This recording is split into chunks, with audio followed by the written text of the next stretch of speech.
أهلا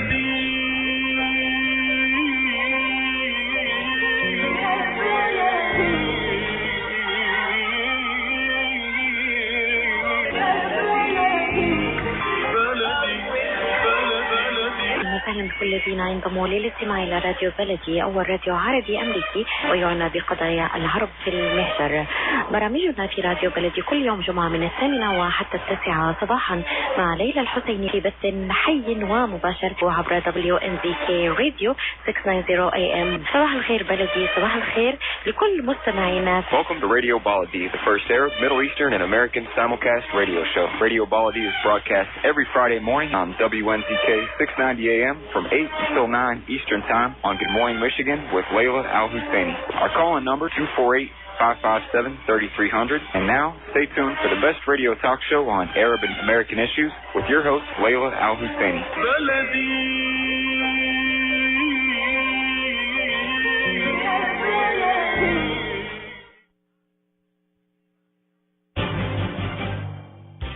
This is Dr. Sahar Khamis. Join me on the third Friday of each month at 8 a.m. Eastern Standard Time.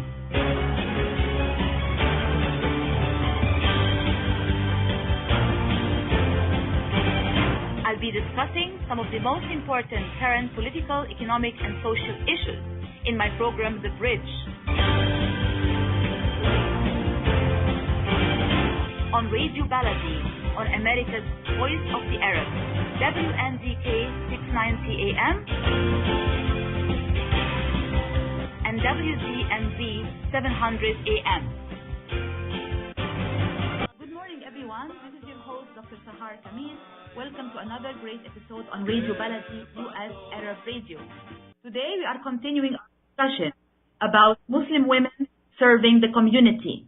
In this part 2 of this series, we are interviewing 2 great Muslim women who have decided to give a lot of work generously, not just to their own immediate families or close relatives, but also to the wider community at large, through their active commitment to social service and public welfare in many different fields and domains.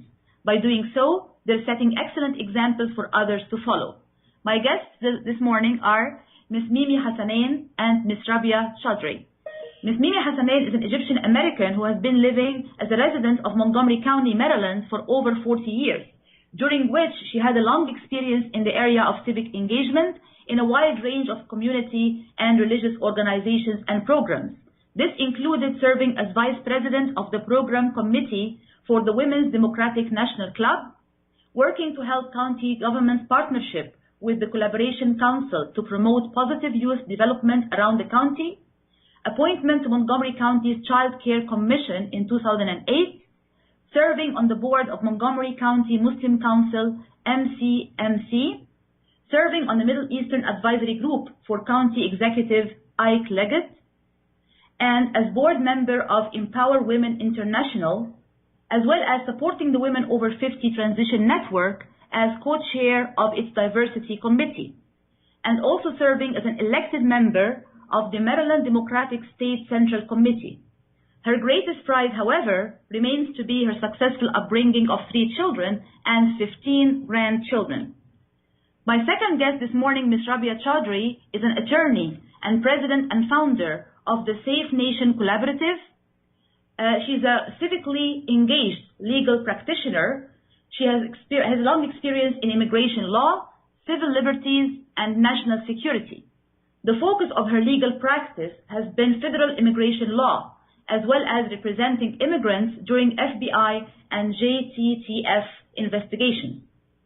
Her firm Safe Nation Collaborative works on 2 fronts, providing health and cultural competency training to law enforcement, correctional, and homeland security officials, as well as providing national security training to Muslim communities and institutions. Rabia is also a fellow of the Truman National Security Project and a fellow of the American Muslim Civic Leadership Institute. In the past, she served as the president of the Muslim Coalition of Connecticut, a nonprofit organization committed to coalition building, interfaith relations, and community service. She currently serves on the board of the ACLU of Maryland and is part of the Center for American Progress, Faith, and Immigration Roundtable. Rabia has been an advocate in the Muslim American community on the grassroots level for many years, working hard to correct misconceptions about Islam and about interfaith relationships. She's been working in the area of interfaith relationship building. She has been a frequent public speaker on issues related to diasporic Muslim communities, and her writings appeared in many media outlets. Welcome to the show this morning, Ms. Mimi and Ms. Rabia. Thank you, Dr. Sahar. Thank you, Dr. Khan. Thank you very much for joining us and for being with us. We really appreciate giving us part of your time. And I'm very impressed by your bios and all the work that you have been doing to serve the community and beyond the Muslim community as well. And I'd like to ask you, Ms. Mimi, you came here to this country over 40 years ago. I've been living in Montgomery County for over 40 years now. What triggered your interest in really contributing to this level of civic engagement and community participation? What was the motive behind this? The motive behind this was I know that this is going to be our new home, and I wanted to be a part of my new home. Yet I wanted to keep my identity as Arab and Muslim. So I needed to learn about the American system and how it works so I can benefit both. I wanted to teach my children that they can keep their own identity as Egyptian and Arab and Muslim, yet they are a part of this society. So how can we build a bridge between our identity and the new home that they live in? So I always believe that education is your passport into integration. So I wanted to educate myself about what is the American system is all about. What does community mean? How you get engaged? And that was what made me, excited to learn about, to do what I have done now. Very good. And Ms. Rabia, if I would ask you the same question about really what motivated you to participate in civic engagement and, public welfare service. For me, it was, I grew up in the United States. I was not born here. I was born in Pakistan. And I grew up in a family that is fairly religiously observant, and it was always very deeply inculcated into us that everything that we are given, whether it's our education, skills, knowledge, we have to somehow use it to serve the Muslim community. That this is an amana, this is a trust from God. So I also felt very deeply, in my early years of practice, that I was just kind of building my expertise in order to somehow, I had to somehow serve the American Muslim community. And especially after 9/11, there was such a need in so many different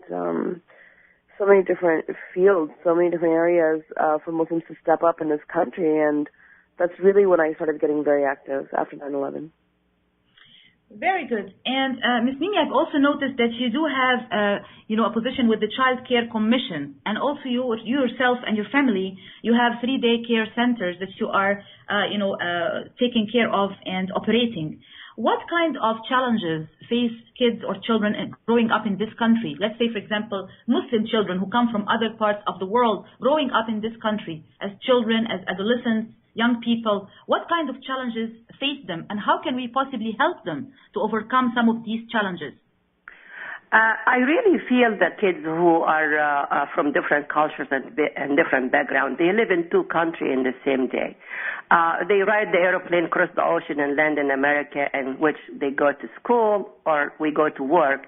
And we just consider ourselves transiting at that time. They're only there for the amount of time that they are in the school or at work. Then we ride the airplane again and cross the ocean and land at home. We really I don't see our community getting involved in the civics organizations and understand what is the basic of community means. What really was great for me is that I wanted to be a part of my community here, which I live in. So my first involvement was through the PTA. The PTA plays a big role for me, and for anybody else who wanted to start engaging in the civic organization, because I wanted to help my children to keep their identity. Kids here, they don't really want to speak about who they are. Kids, they want to be with the group. They don't want to say, well, I am Egyptian or I'm a Muslim, because they want to be with their peer. So I started writing on the newsletter for articles about the month of Ramadan, educating the teachers, educating the school system about who we are, what Muslims do, what is the month of Ramadan, what is the Eid holiday. So we came a long way. I started working on this since about 30 years ago. And from that time till now, we had accomplished a lot. Now we have the Arab Heritage Month. We have a lot of programs, and most of the school system now, they do respect the kids who are fasting, and they do give the special care for the people who are fasting during the month of Ramadan.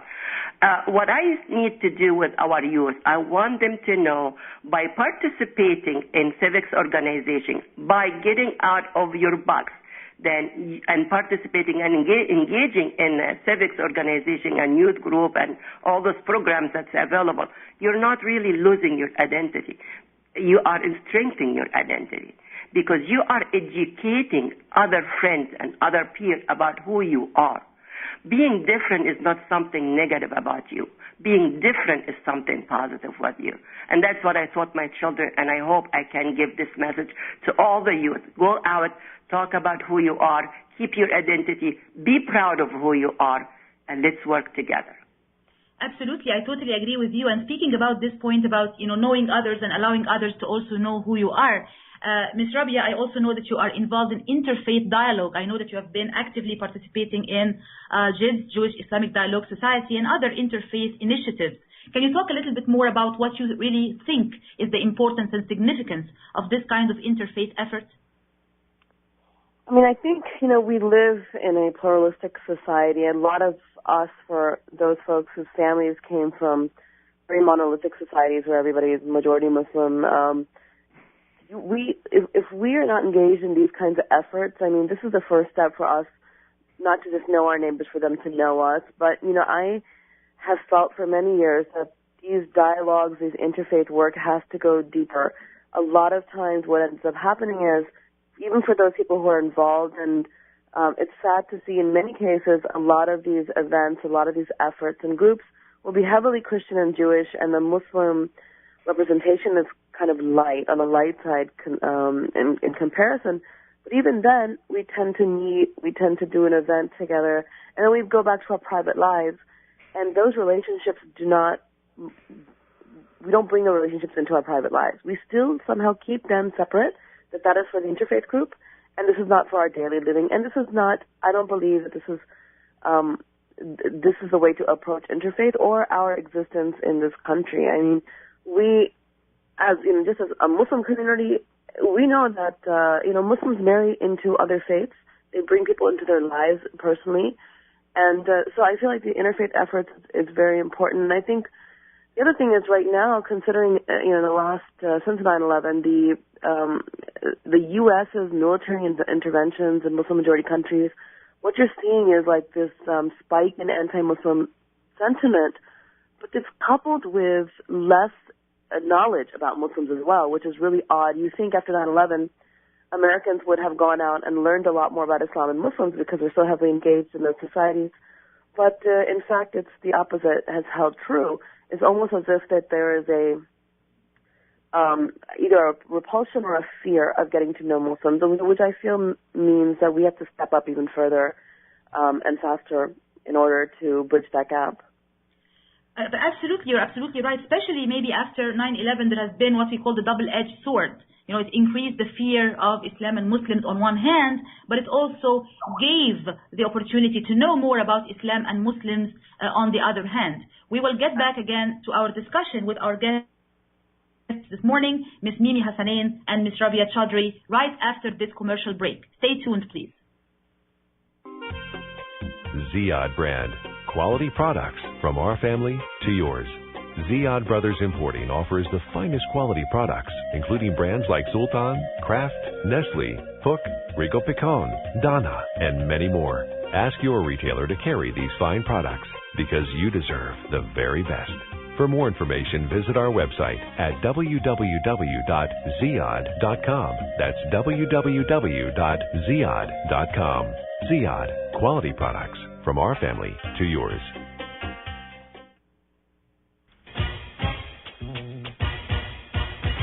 Betsy's Bridal and Formal, Michigan's largest selection of special occasion dresses. Exclusive bridal and cocktail fashions for formal engagements, proms, showers, pageants, mother of the bride and groom, and full bridal wear. Sizes 6 through 30. Betsy's has over 33 years in the bridal business. We promise you the best quality service and alterations. Betsy's Bridal and Formal is located at 6189 Haggerty Road in West Bloomfield. Call 248-669-9999.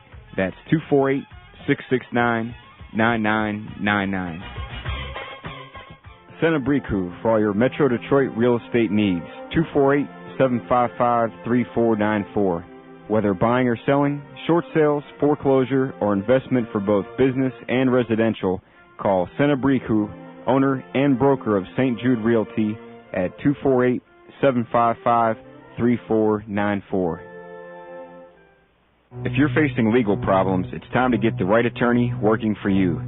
Ziad Gossett is experienced in foreclosure defense, eviction, and real estate law, as well as immigration matters, workers' comp, bankruptcy, business law, and all criminal matters.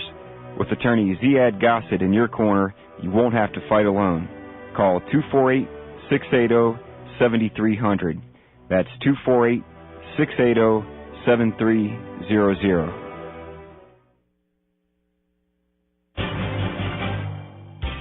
This is Dr. Sahar Khamis. Join me on the third Friday of each month at 8 a.m. Eastern Standard Time.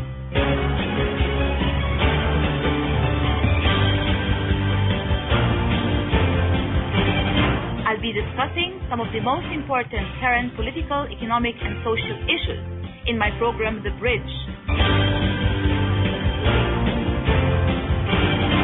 On Radio Baladi, on America's Voice of the Arabs, WNDK 690 AM and WZMV 700 AM. Welcome back, everybody. This is your host, Dr. Sahar Khamis.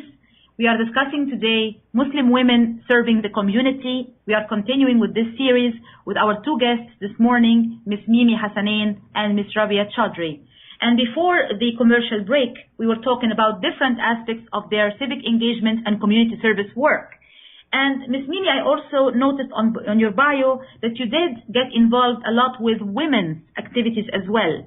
You are a member of the Women Over 50 Transition Network and also Vice President on the Women's Democratic National Club. The importance of helping women in this country in general and helping Muslim women in particular is very important, obviously, and it has been part of your work for many years.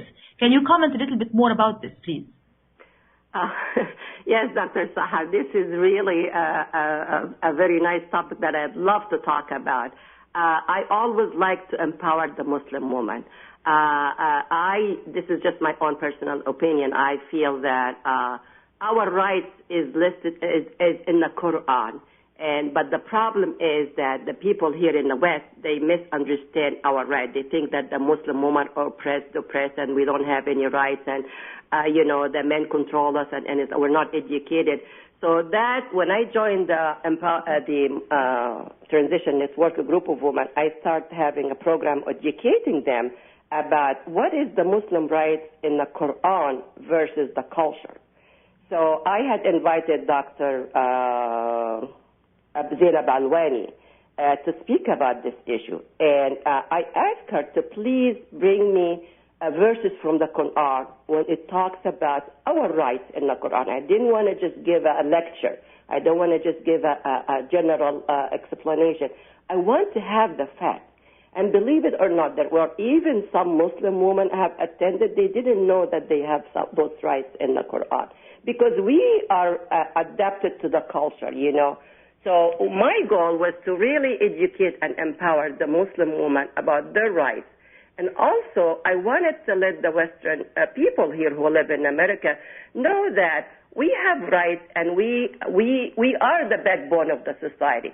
If you think about it, you are the mother. You run your home. So if you run your home, you can run a country. So we are the backbones of the society. We are the security of the society. I feel women are the security of the society. You know, we give birth to this man who becomes president and become elected official, and we teach them how to tie their ties. So we carry a big role. We play a big role in our life, bringing up the family. We are the one who really teach our husbands and kids about to be who you are. Yet we're not really recognized about our efforts. I always said to people that my biggest accomplishment in my life is that I am a mother, and I have 3 children who I raised them, and I raised them well.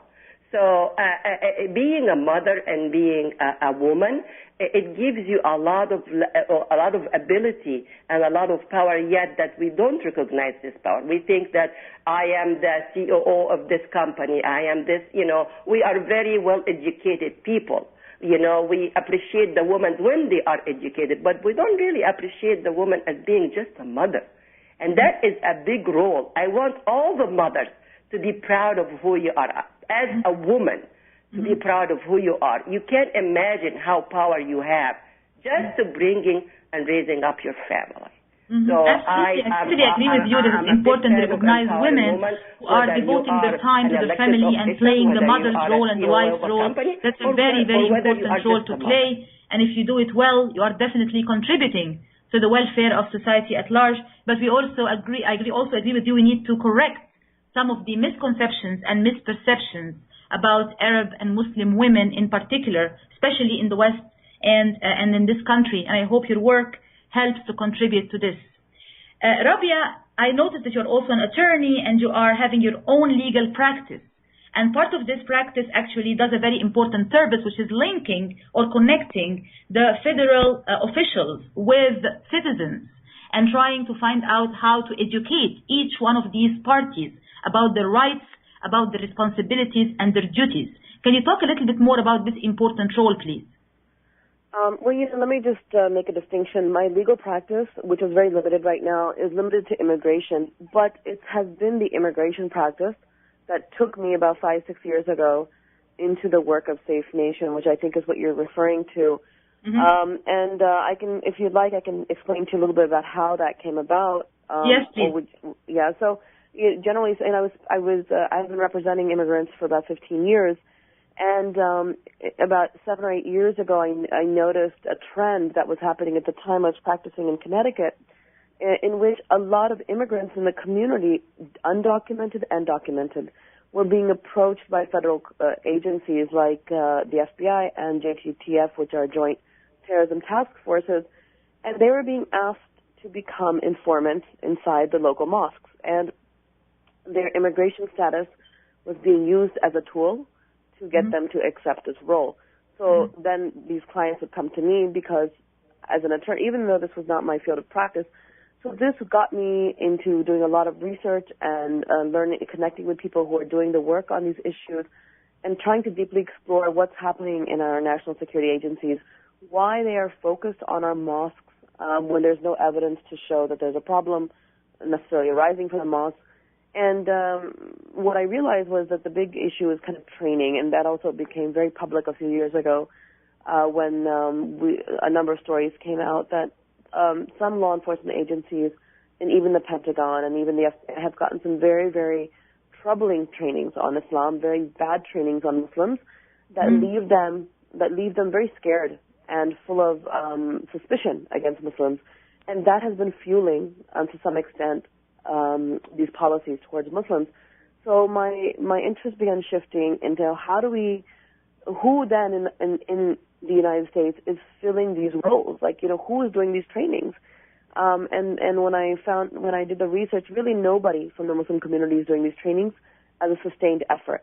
What you'll have is in a local community, maybe if a police chief is interested, he'll go to the mosque and maybe somebody there will say, oh yeah, we can come and talk to your officers for an hour. This is a maybe, right? But as a committed organization, nobody's really been doing it. So that's why I created Safe Nation. And we provide diversity training to law enforcement, cultural competency, And we also talk about issues like terrorism and jihad because that is on the top of their minds. They want to know about this. But what we're able to do is provide them information that, you know, the perception that in this country that terrorism is all linked to Muslims is just a perception. The facts are very, very different. And so we're able to present these facts, to law enforcement agencies. Now, on the other hand, the work I do with Muslim communities is also to provide enough information about law enforcement to how to engage responsibly with law enforcement, how to maintain your civil liberties, but still understand what their concerns are and be at the table with them on these concerns instead of being the subject of their concerns. You know, be a partner with them on these concerns. And I also know that you have been involved recently in a program of police training, following a troubling incident that happened in one of the mosques in D.C., where a group of hate mongers really were hassling the people who were going to the Friday prayers and, chanting anti-Muslim slogans and having anti-Muslim banners and stuff like that. You then became involved in a new program for police training, which I find to be very interesting and important. Can you comment a little bit about this effort as well, please? Yeah, this effort was actually really great to watch because the response to that incident came directly from the interfaith group that you mentioned earlier, JIDS.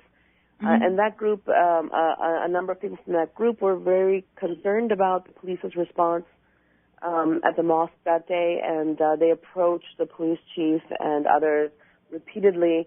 And they said, it seems very clear that your officers need some diversity training or something, and there's a gap here. Because these Muslim communities and these masajid have been in your jurisdiction for decades, right? You should know this community better. So to that extent, for the last 6 months, I have been communicating and meeting with the D.C. police, and in fact, beginning this coming Monday, we'll be starting training for them, and we're going to be providing on Monday for all of the new recruits, and then starting next year for their existing officers. Inshallah, training on Islam and Muslims. Very important. I think this is a very important and significant effort, and there is definitely a need for more engagement, I think, rather than ignorance or avoidance, which has not been a very helpful policy in this regard. Ms. Mimi, you were the recipient of a number of awards to recognize your efforts in community engagement and civic engagement. Would you please talk a little bit about some of these awards of recognition that you have earned in your civic engagement journey? Well, the most one that I'm proud of is that I received a lifetime award for Montgomery County Council of PTA for the ESOL committee because I established the first program for ESOL with Montgomery County Public School, and my goal was to educate the people who come from different countries about volunteerism.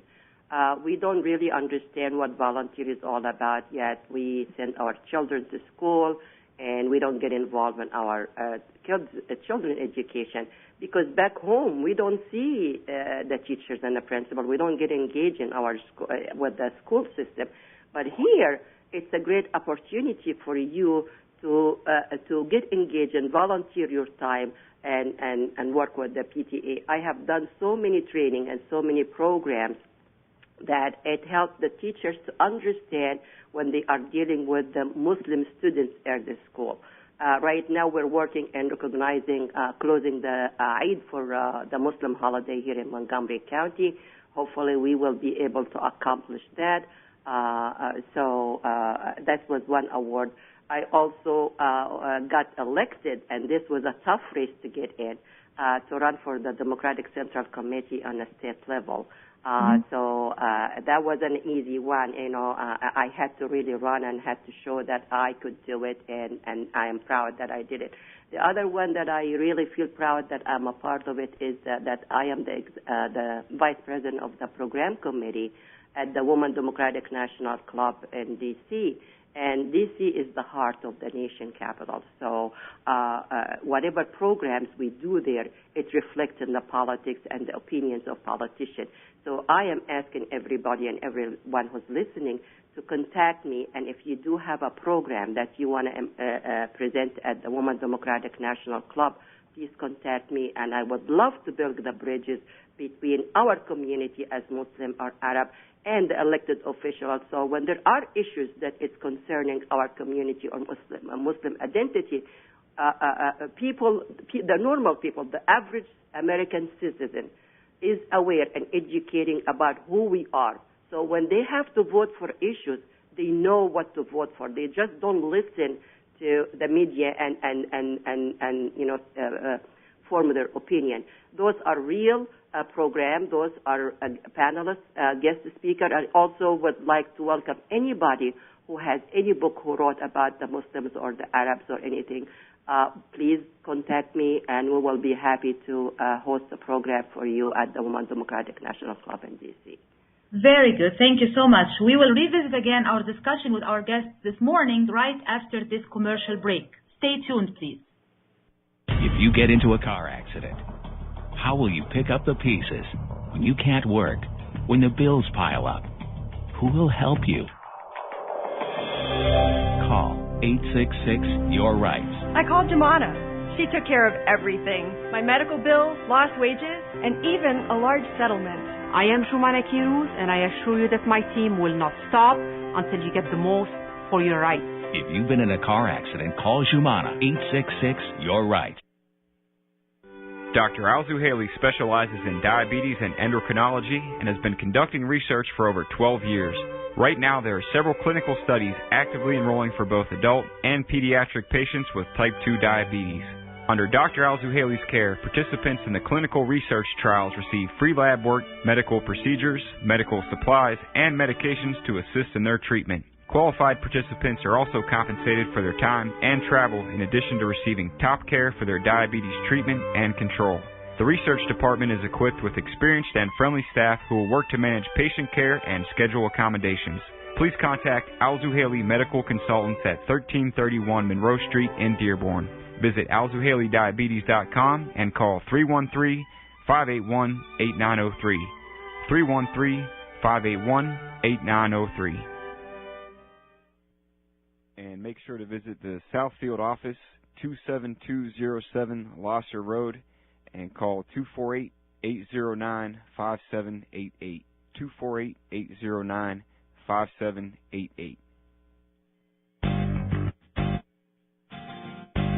New Concept Product and Design، رائدة إعداد وتجهيز المطاعم والمطابخ بالمعدات بشكل كامل، غرف التبريد والثلاجات. يمكننا مساعدتكم في الحصول على التمويل اللازم لمشروعكم، وكذا الحصول على الإجازات اللازمة من الدوائر الصحية. نخدمكم بخبرة 25 عاما. ناجي عبود صديقكم الدائم. للاتصال الهاتف رقم 248-442-9292 248-442-9292 وتماما على 33900 West 8 Mile Farmington Hills. للمزيد من التفاصيل زيارة الموقع الإلكتروني www.nuconceptproducts.com.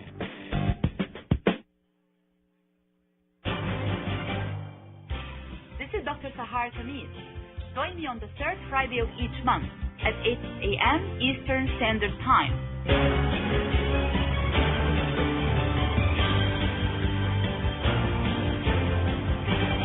I'll be discussing some of the most important current political, economic, and social issues in my program, The Bridge.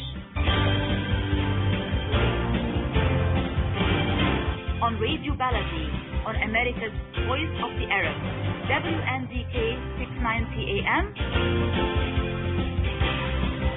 and WZMV 700 AM. Welcome back to the show, everybody. This is your host, Dr. Sahar Khamis. We are discussing this morning the topic of Muslim women serving the community. And with me this morning discussing this topic are our two guests, Ms. Mimi Hassanain and Ms. Rabia Chaudhary.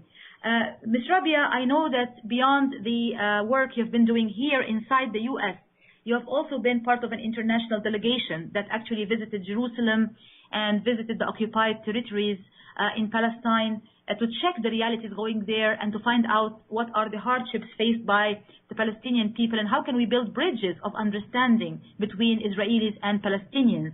Would you like to comment on this important work, please? Yeah, I just want to, let me just comment on the characterization. That's not exactly what the purpose of the program was, although in our minds as American Muslims going to Jerusalem, it was always there. It was in our hearts and our minds. The occupation occupied us the entire time. The purpose of the trip really was to study Judaism for 4 weeks, 2 weeks last year and 2 weeks this year at a institute in Jerusalem called the Shalom Hartman Institute. Now, as we continued our study of Judaism, obviously, we're studying different issues in Judaism, like justice, like treating the other, like property law. All kinds of things that constantly connected for us, the reality of the occupation with what, the Torah has taught and what is in the Talmud and what's been in the... But at the same time, developing this recognition that, of course, Jews have a connection to that land the same way Muslims and Christians have a connection to that land. So we had some very, very difficult conversations in this time with our Jewish teachers as we tried to kind of connect what was on the page to what was happening in reality, because it was hard for us to just ignore that and just discuss religion and just divorced from what the country of Israel looks like, what its policies look like, and we did get to also, we insisted on as part of the program visiting the territories. We went to the West Bank, we went to Balin, Jenin, we went to a number of refugee camps. We spent time with Palestinian students and activists. We spent time with Palestinian Israelis who are citizens of Israel. And then we also met many different sectors of Israeli society, from right-wing settlers, which was very difficult, very, very difficult meeting, to Knesset members, to left-leaning activists, to pro-Palestinian activists who are Israeli.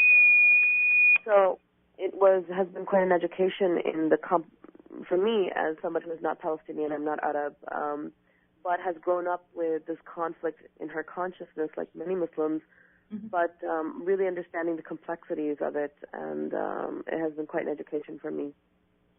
Absolutely, and I think it's very important to have this kind of international outreach and this kind of on-the-ground, if you will, engagement. That's a very rare opportunity that not very many people get to take the advantage of or to enjoy.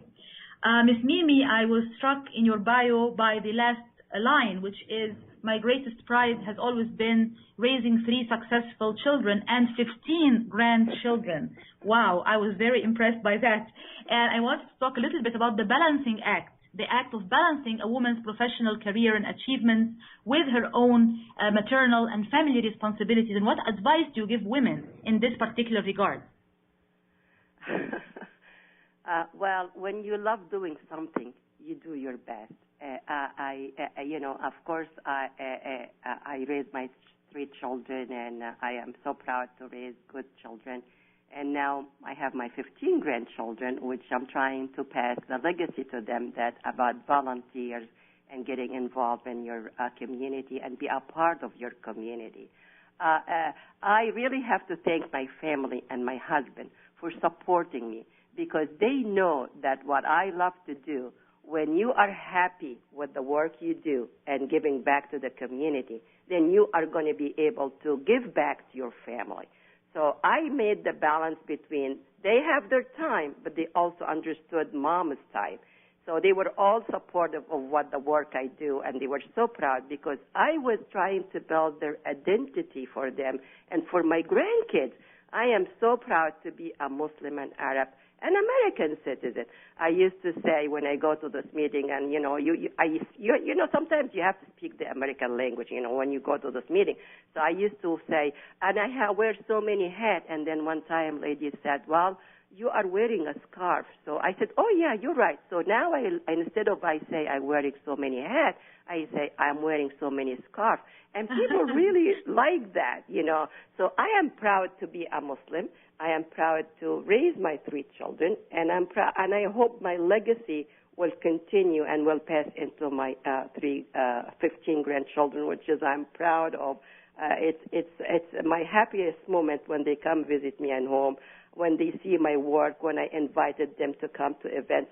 Like, for instance, I'm having an event for Brown O'Malley, our governor for Maryland, for fundraising, and they are all coming, and they are going to go see him. And, you know, kids sometimes speak their mind. What I really found it very interesting, politicians listen to the young people. They don't really want to listen to us, but they will take the word of what if the child tells them what they're thinking, they take this so seriously. So I hope that we encourage all our children, young and, college or even kindergarten. Sometimes they're so educated about the issues, what's happening around. Build their own identity. I always say education is your passport into integration.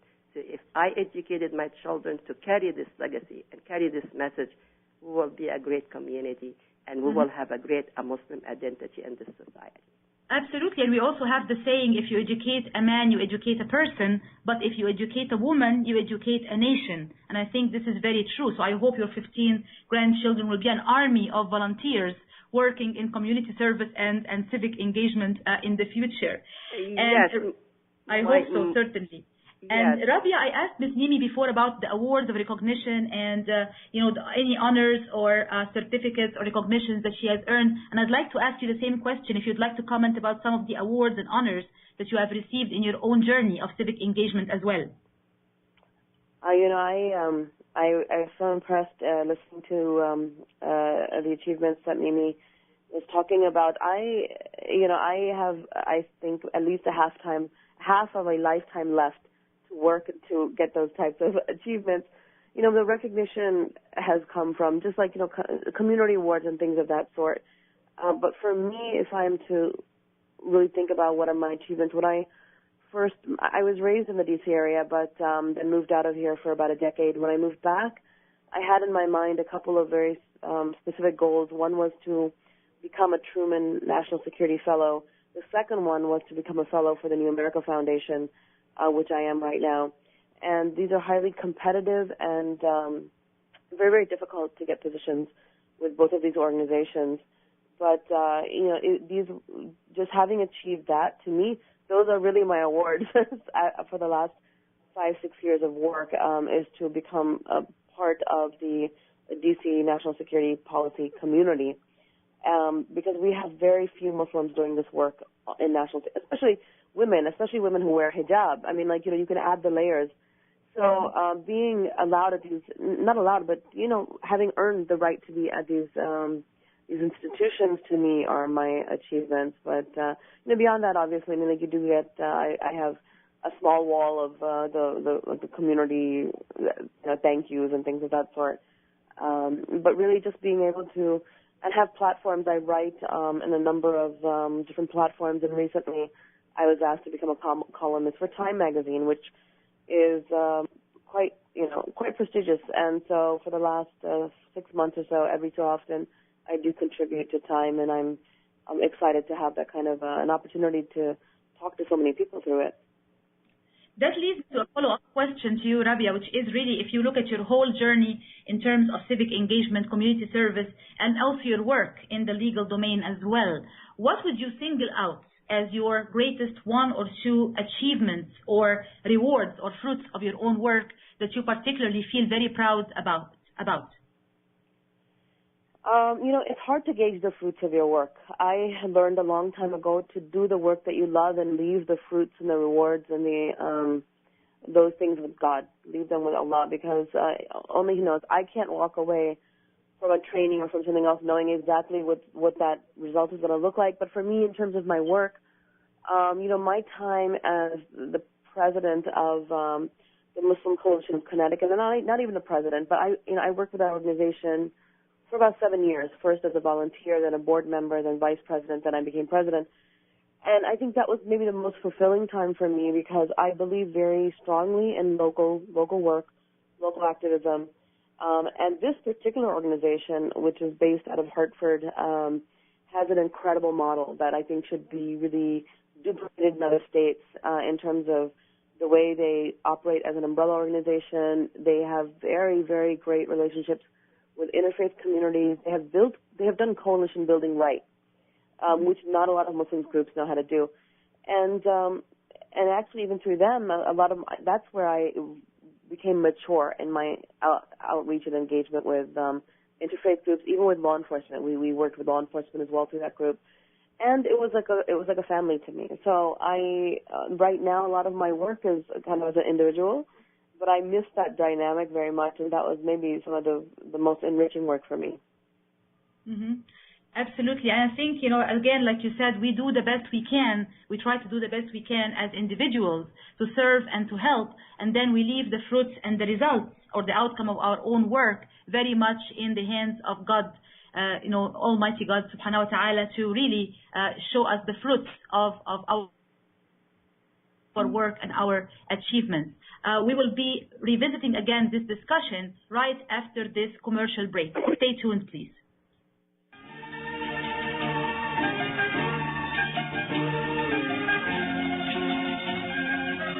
مؤسسة الحياة للإغاثة والتنمية في مدينة ساوثفيلد في ولاية ميشيغان، المؤسسة الرائدة في العمل الإغاثي والإنساني. مؤسسة الحياة ومنذ 20 سنة تقدم العون للفقراء والمحتاجين والمتضررين بسبب الكوارث الطبيعية أو الحروب في شتى أنحاء العالم. كما تقوم مؤسسة الحياة بكفالة الأيتام والعوائل الفقيرة وحفر آبار المياه في مناطق الحاجة، وأيضا تقوم مؤسسة الحياة بتزويد المشافي والمستوصفات الصحية بالأدوية والمعدات الطبية وإنشاء مدارس وعيادات طبية في أقطار عديدة من العالم. مؤسسة الحياة مرخصة للعمل في الولايات المتحدة الأمريكية، وجميع التبرعات معفاة من الضرائب. اتصلوا بمؤسسة الحياة للإغاثة والتنمية على رقم الهاتف المجاني 1-800-827-3543 أو زوروا موقعهم الإلكتروني على www.lifeusa.org. Senabriku for all your Metro Detroit real estate needs. 248-755-3494. Whether buying or selling, short sales, foreclosure, or investment for both business and residential, call Senabriku, owner and broker of St. Jude Realty at 248-755-3494. If you're facing legal problems, it's time to get the right attorney working for you.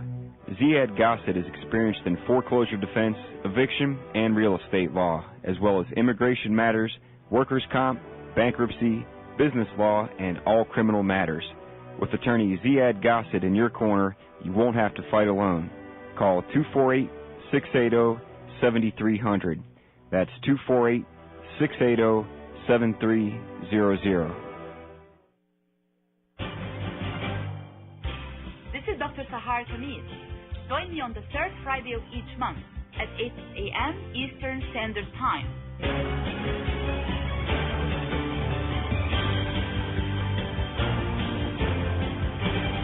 I'll be discussing some of the most important current political, economic, and social issues in my program, The Bridge. On Radio Baladi, on America's Voice of the Arabs, WNDK 690 AM and WZMV 700 AM. Welcome back, everybody. This is your host, Dr. Sahar Khamis. We are discussing this morning Muslim women serving the community. With me this morning are Ms. Mimi Hassanein and Ms. Rabia Chaudhary. Right before the commercial break, I asked Ms. Rabia about the most important rewards that she got from her own work and what she considers to be her greatest achievement. And Ms. Mimi, I'd like to ask you the same question. What do you consider to be the one or two achievements in your professional and civic engagement experience that you are particularly very proud of? The latest one that I was elected to be the first Muslim who are serving on the Democratic Central Committee. This is not just a volunteer. This is I have a vote. I can speak. I can, this is really something. And when they talk about it, when they introduce me as the first Muslim woman who are elected to serve on a state level. So to me, this is a biggest achievement. Also, the biggest achievement is that I am the vice president of the Democratic Woman National Club, because it was very tough to be elected there, and because they really did not have any diversity on their board, and for me to get into their club and to be able to do programs. I did a program about Egypt, and I did a program about Tunisia, and my goal was really to educate the people who goes there to the club, which mainly American who work in the State Department or elected official, and I wanted to educate them and let them hear from real people. I did a program about Ethiopia, so they finally give me Africa to connect with and do programs about African countries. And that is the biggest achievement, and I would like to continue building the bridges between our Muslim community and the elected official in D.C. And because when we work together, we can accomplish what we need. I also would like to really talk a little bit about volunteerism. I do encourage volunteerism. We don't really value the volunteer work you do. Your volunteer work here in America is counted. They include it in their budget. So don't think it's a volunteer because you're not getting paid, you're not doing nothing, you're not a value. You are actually a value. Go out, speak, get involved, volunteer, be a part of the system, raise your voice, talk about the issues that's concerning you. We think that we're not going to change anything. We can. We need to get organized. We need to have more nonprofit organizations for Muslim community. We need to really get involved and understand about the American system and make it work for us, not against us. And if I was to ask you also, Ms. Mimi, what is the one or two goals or objectives that you still did not achieve, but you would like to achieve in the future in your civic engagement and community service work? What would that be? I think we are lacking too much on having nonprofit organizations. I'll speak in Montgomery County because that's where my experience is. I just recently served on the advisory grant applicant, and we really did not have that many Muslim organizations who are applying for grants. We pay for taxes. We are entitled to those grant money. Yet we don't have those nonprofit organizations because I think we are not aware about the importance of having a nonprofit organization. Through your nonprofit work, this is how you reach your goal. I think we are more focused on civics organizations and, politics, stuff like that. But we really don't look into the serving the community. So what I would recommend is encouraging our community to get engaged and build a nonprofit world and use your tax money. You pay your tax, so apply for grant. Our county executive have $7 million to give. The county council have $15 million to give. What I noticed was the Hispanic community and the Jewish community was number one on applying for different applications. And you could work with youth program. You could work with the homeless, feed the shelter. There's so many. We need to understand what is the nonprofit world is all about. And I think we are lacking that part. So that's my goal. If I can reach that goal, I'll be happy because then I'll say I am in. And especially now I have 15 grandchildren, so I'm here to stay. Absolutely. And Rabia, if I was to ask you the very same question about the one or two goals or objectives that you still would like to achieve, what would that be? I think, I have some focused, my focus objective obviously is, especially through the law enforcement training, is to systematically, have this training kind of institutionalized, especially in the federal agencies and the federal level with FBI and stuff. But beyond that, I keep very aware of kind of what's happening with our national Muslim organizations and the conversations that are happening, on a national level. And I think, especially in the last 4 or 5 months, even in the light of the Jewish study program that I talked about, which brought about a lot of controversy. I think what the real challenge is expanding our minds, expanding our possibilities and opportunities to do different kinds of work. I realize that what's happened is that we have been pigeonholed very much in the kinds of approaches we have to take to issues. And although activism has been the thing, we don't do a lot of policy work and a lot of, things that will affect long-term the American Muslim community. And I'm also very interested in the place of women in these organizations. If you take a look at the national Muslim organizations, you're going to find only one organization which has ever had a woman as its president, and no other organization has had that. And so this is very troubling to me when really, as Mimi mentioned, the backbone of not just societies, but a lot of these organizations are women. They're the ones who are doing all the grunt work. But when it comes to leadership positions, they're not giving the opportunity. And I think, I'm very interested in working on that issue. I have two daughters, and I have one who's going to college next year, and I have a younger one, a 5-year-old. I never thought that by the time my daughter went to college, we would still be having these conversations about can women be the president of a mosque board, things like that. So, I'm very interested in making changes on those fronts. Absolutely. This is very important. And in the few remaining moments in our program, I'd just like to ask each of you to talk briefly about what advice would you give others who would like to pursue the same path of civic engagement and community service. So just in very brief statements, I'll start with you, Ms. Mimi. What advice would you give others who would like to pursue the same path of civic engagement and community service? Volunteer your time. Go get out and get engaged in your civics, in your community. Find out what your community is doing. Not the Muslim community, your community that you live in. Get engaged. Education is your passport into integration. If we want to integrate into this society, we must educate them about our identity as Muslims. So education, awareness, building bridges, and also volunteering one's time and effort to service not just Muslims, but the community that you are living in at large. I totally agree with you. And Ms. Rabia, if I was to ask you the very same question, what advice would you give others who want to pursue the very same path of civic engagement and community service? What would that be? I think first is to identify what that engagement would look like depending on what your own personal interest and love is. Like, what are you passionate about? Pick something that will sustain you for a long time. The second thing I think is being consistent. And I really believe in the principle of even if you do something small, but just do it consistently, you're going to see a lot of return on it. And part of the problem is having people, they'll come to an event, they volunteer for this, but then they walk away. So, but if you pursue anything, whether it's the smallest thing, do it consistently, you're going to see a lot of growth and return in that. And that's like the best advice I could probably give anybody.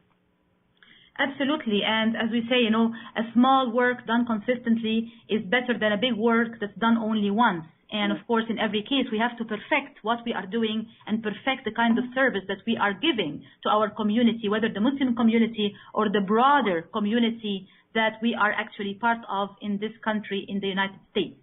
At the end of this very interesting conversation and discussion this morning, I would like to thank my guests, Ms. Mimi Hassanein and Ms. Rabia Chaudhary, not just for being our guests this morning on Radio Baladi, U.S. Arab Radio, but also for all the great achievements and all the community service and engagement they have been involved with and the great image of Muslim women that they have been representing for everyone else. Thank you very much, everybody. And I'd like to thank you again. Thank you, and goodbye. Thank you, Dr. Khamis. Thank you. This is Dr. Sahar Khamis. Join me on the third Friday of each month at 8 a.m. Eastern Standard Time.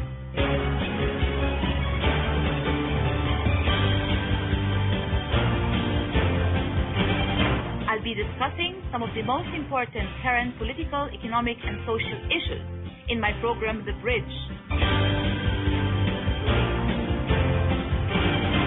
On Radio Baladi, on America's Voice of the Arab, WNDK 690 AM